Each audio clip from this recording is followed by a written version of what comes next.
Passport ସାରା Odisha 165 block ପାଇଁ high alert ଜାରି କରାଯାଉଛି। ସକାଳ 9ଟାରୁ ଟାଇଁ ଟାଇଁ ଖରା, ଘରୁ ବାହାରିବା ମୁସ୍କିଲ।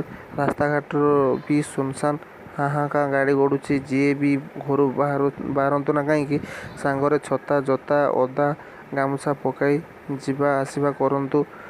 ତାହା ସାଙ୍ଗକୁ ଘନ ଘନ ବିଜୁଳି କାଟ। ଅସ୍ତବ୍ୟସ୍ତ ହୋଇ ପଡ଼ୁଛନ୍ତି ଜନଜୀବନ। 2 ଦିନ ହେଲା ସାରା ଓଡ଼ିଶାରେ ଏଭଳି ଅସମ୍ଭାଳ ତାତି ଲାଗି ରହିଛି। ସମ୍ବଲପୁର, ଭୁବନେଶ୍ୱର ହେଉ ଅଥବା ମାଲକାନଗିରିରୁ ଚାନ୍ଦବାଲି, ସବୁଠି ପାରଦ ଏବେ ଉପରମୁହାଁ।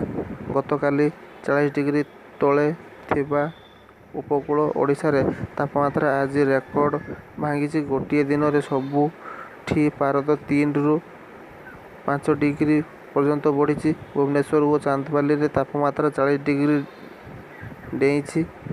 କଟକରେ ବି ସମାନ ସ୍ଥିତି। 13ଟି ସହରରେ ପାରଦ 40 ଡିଗ୍ରୀ ଡେଇଁଥିବା ବେଳେ ସମ୍ବଲପୁର ତାପମାତ୍ରା ପୁଣି ଥରେ 45 ଡିଗ୍ରୀ ଛୁଇଁଛି। ଆହୁରି 3 ଦିନ ଯାଏ ଏଭଳି ତାତି ଲାଗି ରହିବ ବୋଲି ପୂର୍ବାନୁମାନ କରିଛି ଆଞ୍ଚଳିକ ପାଣିପାଗ ବିଜ୍ଞାନ କେନ୍ଦ୍ର। ପରିସ୍ଥିତି ଦୃଷ୍ଟିରେ ରଖି ଝାରସୁଗୁଡ଼ା, ସମ୍ବଲପୁର, ସୁନ୍ଦରଗଡ଼, ଦେବଗଡ଼, ଅନୁଗୁଳ, ବରଗଡ଼, ସୋନପୁର, ବଲାଙ୍ଗୀର, ନୂଆପଡ଼ା ଓ କଳାହାଣ୍ଡି ଲାଗି ହିଟ୍ ୱେଟ୍ ଜାରି କରାଯାଇଛି। ସତର୍କ ଅବଲମ୍ବନ କରିବା ଜନସାଧାରଣଙ୍କୁ ପରାମର୍ଶ ଦିଆଯାଉଛି।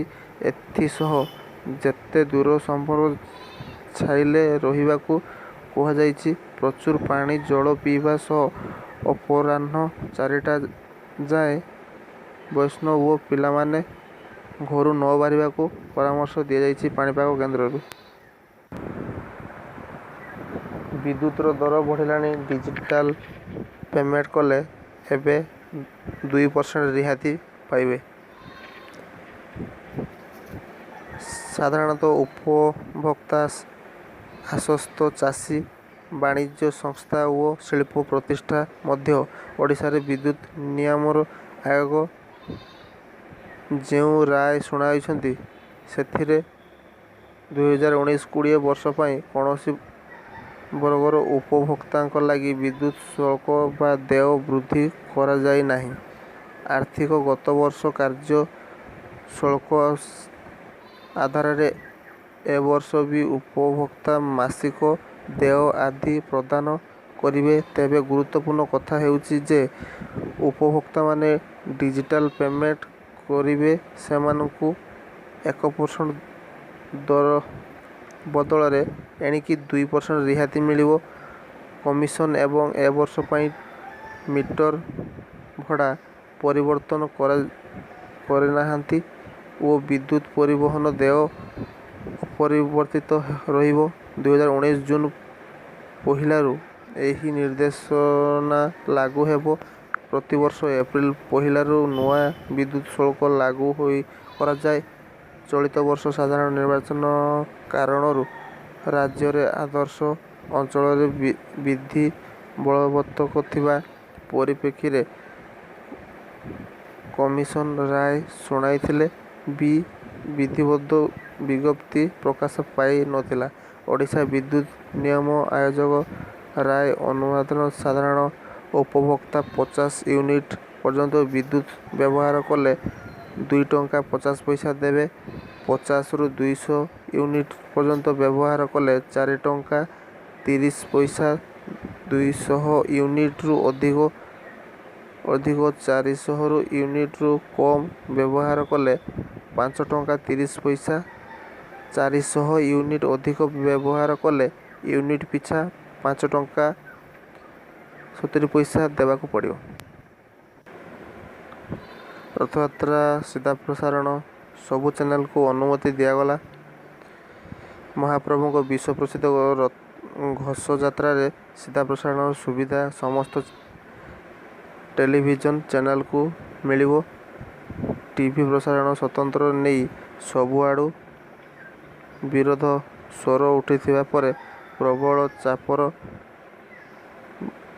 ବଶବର୍ତ୍ତୀ ହୋଇ ଶ୍ରୀମନ୍ଦିର ପ୍ରଶାସନ ଆଜି ଟେଣ୍ଡର ନିଷ୍ପତ୍ତିରୁ ଓହରିଯାଇ ଏହି ସମ୍ପର୍କରେ ଶ୍ରୀମନ୍ଦିର ମୁଖ୍ୟ ପ୍ରଶାସକ ପ୍ରଦୀପ୍ତ କୁମାର ମହାପାତ୍ର କହିଛନ୍ତି, ଜଗନ୍ନାଥ ସଂସ୍କୃତିର ପ୍ରଚାର ପ୍ରସାର ପାଇଁ ସମସ୍ତଙ୍କୁ ସୁଯୋଗ ମିଳିବ।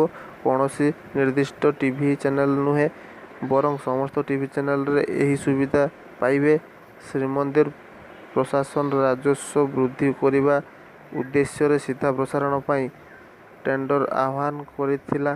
ଗତକାଲି ଟେଣ୍ଡର ଆବେଦନପତ୍ର ଆସିବା ପରେ ବଜାର ଦର ସମ୍ପର୍କରେ କିଛି ସାଧାରଣ ଆସିଛି। ଆସନ୍ତା ଦୁଇ ଦିନ ମଧ୍ୟରେ ରାଜ୍ୟର ପ୍ରମୁଖ ଟିଭି ଚ୍ୟାନେଲ ମୁଖ୍ୟ ସହିତ ଏକ ମିଳିତ ବୈଠକ ଡକାଯାଇ ଏ ସମ୍ପର୍କରେ ଚୂଡ଼ାନ୍ତ ନିଷ୍ପତ୍ତି ନିଆଯିବ। ଟିଭି ଚ୍ୟାନେଲମାନେ ସିଧା ପ୍ରସାରଣ କରି ରାଜସ୍ୱ ପାଉଥିବାରୁ ସେମାନେ ଏ ବାବଦରେ କେତେ ଟଙ୍କା ମନ୍ଦିର ପ୍ରଶାସନକୁ ଦେଇପାରିବେ ସେ ସଂକ୍ରାନ୍ତରେ ଆଲୋଚନା କରାଯିବ। ତେବେ ବିଜ୍ଞାପନ ଓ ଦେଖାଇ ଯଦି କେହି ଟିଭି ଚ୍ୟାନେଲ ସିଧା ପ୍ରସାରଣ କରିବ, ତେବେ ସେହି ଚ୍ୟାନେଲ ପାଖରୁ ମନ୍ଦିର ପ୍ରଶାସନ ଟଙ୍କାଟିଏ ବି ନେବ ନାହିଁ ବୋଲି ଶ୍ରୀମନ୍ଦିର ପ୍ରଶାସକ ସ୍ପଷ୍ଟ କରିଛନ୍ତି। ପୁରୀରେ ଝାଡ଼ାବାନ୍ତି 300 ଆକ୍ରାନ୍ତ, ଡାକ୍ତରଖାନାରେ 257 ଭର୍ତ୍ତି ହେଲେ। ବାତ୍ୟା ଫନି ପରେ ପୁରୀରେ ଏବେ ସଂକ୍ରାମକ ରୋଗ ବ୍ୟାପିବାରେ ଲାଗିଛି। ପୁରୀ ସହର ସମେତ ଜିଲ୍ଲାର ବିଭିନ୍ନ ଅଞ୍ଚଳରେ ଝାଡ଼ାବାନ୍ତି ଅଣାୟତ୍ତ ହୋଇ ପଡ଼ିଛି। ସୂଚନା ମୁତାବକ ମଙ୍ଗଳବାର ଦିନ ପୁରୀ ରେଡ୍କ୍ରସ ରୋଡସ୍ଥିତ ସଂକ୍ରାମକ ରୋଗ ଚିକିତ୍ସା କେନ୍ଦ୍ର ଆଇଡି ହସ୍ପିଟାଲରେ 200 ଝାଡ଼ାବାନ୍ତି ରୋଗୀ ଚିକିତ୍ସାରେ ରହିଛନ୍ତି। ଅଧିକାଂଶ ରୋଗୀ ଦୂଷିତ ପାନୀୟ ଜଳ ପିଇ ଝାଡ଼ାବାନ୍ତିରେ ଆକ୍ରାନ୍ତ ହୋଇଥିବା ଜଣାପଡ଼ିଛି। ସେହିପରି କଲେରା ହସ୍ପିଟାଲରେ 57 ଜଣ ଝାଡ଼ାବାନ୍ତି ରୋଗୀ ଚିକିତ୍ସା ପାଇଁ ଭର୍ତ୍ତି ହୋଇଛନ୍ତି। ଗତକାଲି 80 ରୋଗୀ ଭର୍ତ୍ତି ହୋଇଥିବା ବେଳେ ରହିଥିବା 90 ରୋଗୀ ଡାକ୍ତରଖାନାରେ ଭର୍ତ୍ତି ହୋଇଥିଲେ। ପ୍ରତିଦିନ ଏହି ସଂଖ୍ୟା ବଢ଼ିବାରେ ଲାଗିଛି। ଡାକ୍ତରଖାନା ସ୍ଥାନରେ ଯୋଗୁ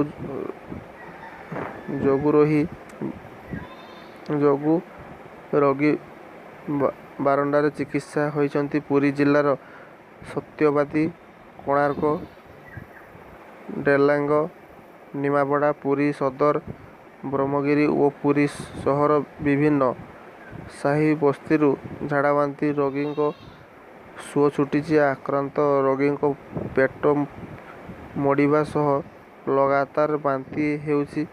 ଦୂଷିତ ପାଣି ପିଇବା କାରଣରୁ ଝାଡ଼ାବାନ୍ତି ବ୍ୟାପୁଥିବା ଡାକ୍ତର କହିଛନ୍ତି। ଝାଡ଼ାବାନ୍ତି ବ୍ୟାପୁଥିବା ଅଞ୍ଚଳରେ ମେଡିକାଲ ଟିମ୍ ପହଞ୍ଚୁଥିବାରୁ ସ୍ଥିତି ଉତ୍କଟ ହୋଇପଡ଼ିଛି। ଫୋକସରେ ରାଜ୍ୟ ମାନ୍ୟତା ଦିଅ, ମୋଦିଙ୍କ ସମ୍ମାନ ଓ ନବୀନ ବିକଳ୍ପ ପ୍ରସ୍ତାବ।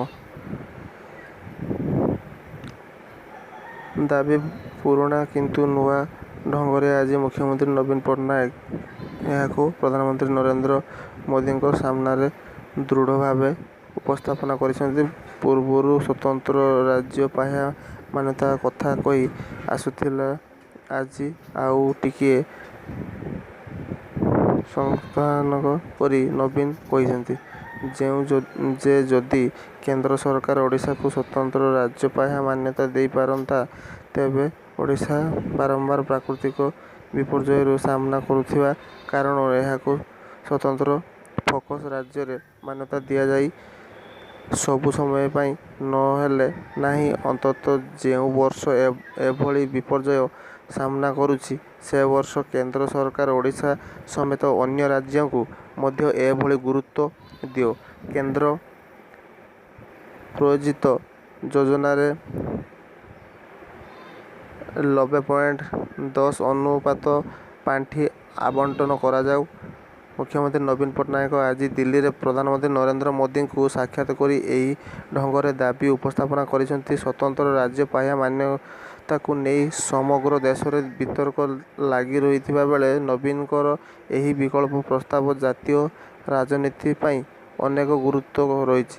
କେନ୍ଦ୍ର ସରକାର ଯଦି ଏହି ପ୍ରସ୍ତାବକୁ ଗ୍ରହଣ କରେ, ତେବେ ଏହା ଦ୍ୱାରା କେବଳ ଓଡ଼ିଶା ନୁହେଁ, ଯେକୌଣସି ବିପର୍ଯ୍ୟୟର ସାମ୍ନା କରୁଥିବା ରାଜ୍ୟ ଅନ୍ୟକୁ ଉପକୃତ ହେବ। ପ୍ରଧାନମନ୍ତ୍ରୀ ନରେନ୍ଦ୍ର ମୋଦିଙ୍କ ସରକାରୀ ଭବନରେ ଆଜି ସକାଳ 10:30 ବେଳେ ଉଭୟଙ୍କ ମଧ୍ୟରେ ସାକ୍ଷାତ ଆଲୋଚନା ହୋଇଥିଲା। ପଞ୍ଚମ ପାଳି ସରକାର ମଧ୍ୟରେ କରିଥିବା ପରେ ପ୍ରଧାନମନ୍ତ୍ରୀଙ୍କୁ ନବୀନ ପ୍ରଥମ ଥର ପାଇଁ ଭେଟିଥିଲେ। ସାକ୍ଷାତ ଅବସରରେ ଦ୍ୱିତୀୟ ଥର ପ୍ରଧାନମନ୍ତ୍ରୀ ହୋଇଥିବା ନରେନ୍ଦ୍ର ମୋଦିଙ୍କୁ ମୁଖ୍ୟମନ୍ତ୍ରୀ ଶୁଭେଚ୍ଛା ଜଣାଇଥିଲେ।